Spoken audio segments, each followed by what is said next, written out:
The Corner of Our Eyes, written by Damon McRae. Prologue. Few things are more terrifying than the unknown. It's an old cliché, yes, one that's been beaten to death. But what you don't hear very often are what exactly those few things are. Well, I can't tell you all of them, sadly, but I do know of a couple. The first that comes to mind is the fear of the partially known.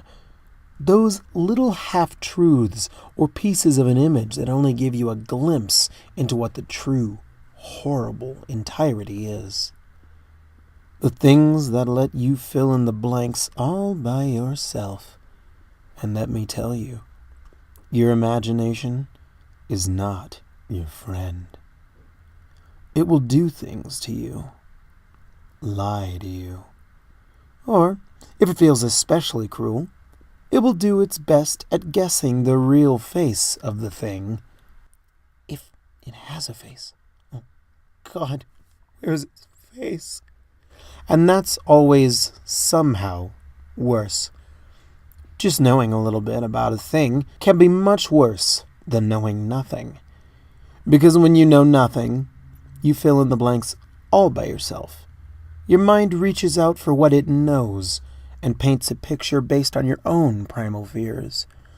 But when you know the truth, or at least part of it, you realize that the facts are so much worse than any fiction you could have drummed up on your own. The other thing that comes to mind, the worse, much more horrible thing, is the fear of presence. It's not enough to know that there's something to be afraid of. To know that that thing is with you all the time, that it follows you, or rather, never truly leaves you.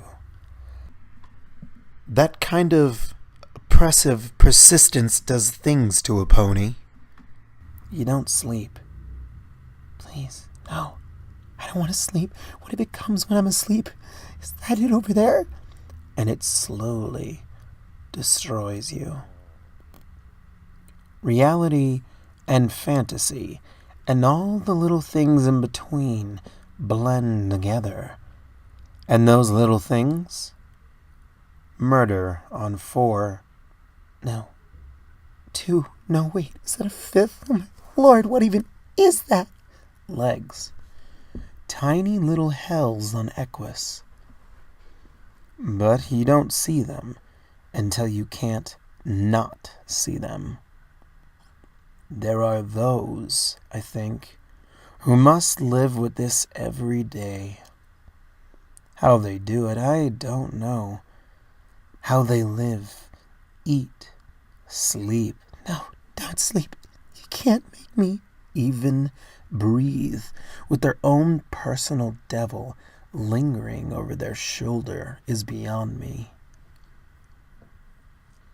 I've been doing it for a while now, I suppose. So I guess it is possible. But it gets not really harder. I mean, yes, it's hard to begin with, but that doesn't change.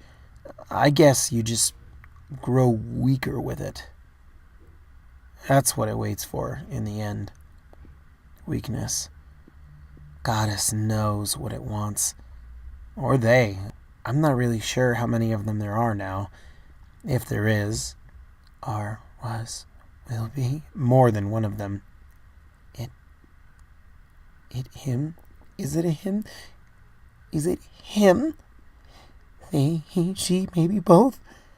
Or if it's all just me. Wouldn't that be the scariest thing of all? If everything you were afraid of was just you?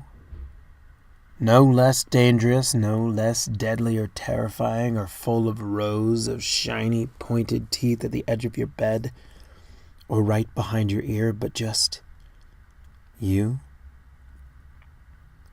How do you run from yourself? I guess you don't. Well, there's something else more terrifying than the unknown.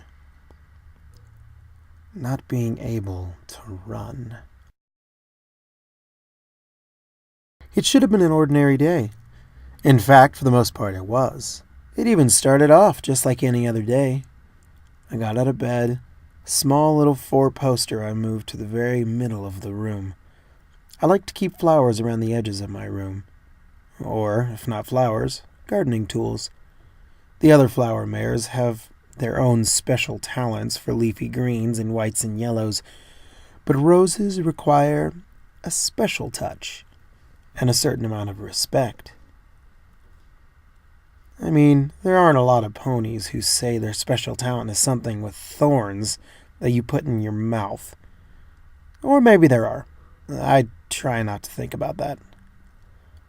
Like I said, I woke up in bed that morning, which is something of note, as I have a tendency to fall asleep talking to my flowers, or working on my garden. It's not that I spend every waking hour working on my plants. I do have friends and a social life, other obligations, and family that I visit, or that visits me. But it's easier to sleep with my flowers nearby. It's safer. Even now, I think it's safer. But I'm getting ahead of myself. We haven't even gotten to now yet. First, or second, I have been on and on for a bit. Let me introduce myself. My name is Roseluck. There's more to it than that, but every pony just calls me Roseluck. So that's who I am. Anyway, you may have heard of me, or seen me around. The yellow mare with the red mane and tail, splash of pink in my mane. I'm usually in the middle of town.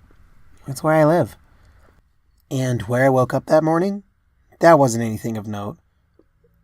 I rarely wake up anywhere but my own house, unlike some mares I know. So I climbed out of bed and started my morning ritual of saying hello to all my flowers and watering them. There wasn't really much to do that day, aside from watering. It was kind of a day off, I guess you could say. There are some days where I have to clean out my garden, or plant new flowers, or pick some to sell at market. But it was a few days to market yet, and my morning rounds gave me the all clear to go and do what I wanted today. At least, until I heard Daisy scream. Oh, don't worry, it's not that big of a deal. Daisy has this tendency to lose her head at rather little things, like butterflies, for instance. I guess I can understand that one. Because, honestly, have you seen the things up close? Hell no. Plus, I don't like cleaning the cocoons or the caterpillars out of my rose gardens. And she grows flowers too, so maybe butterflies is a bad example. But cereal. I swear to Celestia, the girl has screamed out loud because she ran out of milk. And she sulked the rest of the day. So I can only imagine what the hell she was screaming about now. I said goodbye to my flowers all at once and locked my door. Daisy doesn't live very far away, but in a town with the Cutie Mark Crusaders and the elements of harmony, locking your door is second nature. First is checking to see if the world is still there when you wake up in the morning. Seeing no impending disasters, I trotted over to Daisy's house and knocked on her door. I didn't hear anything for a little while, until I heard a whole bunch of soft thumps and one really big oomph. Then silence. I was tempted to let myself in to make sure she was okay, but then I heard soft hoof steps and the door opened. And there stood Daisy, half covered in her blanket. Already, I could guess what happened. Let me guess, Daisy. You woke up wrapped in your blanket and screamed 'cause it was dark, I posited. She nodded sheepishly and gave me a small smile half hidden by the blanket. It's a good thing she's cute. Not that I'm that kind of mare, I'm just saying it helps. Yeah, kind of. Do you want to come in? I could make us some breakfast, she offered. Do you have plenty of milk this time? I gave her a wry smile. She pouted at me. She was about to retort when I heard another scream. One that worried me quite a bit more than Daisy's. It's long, loud, and rather close by. And there's not a lot of things that make Twilight Sparkle scream like that.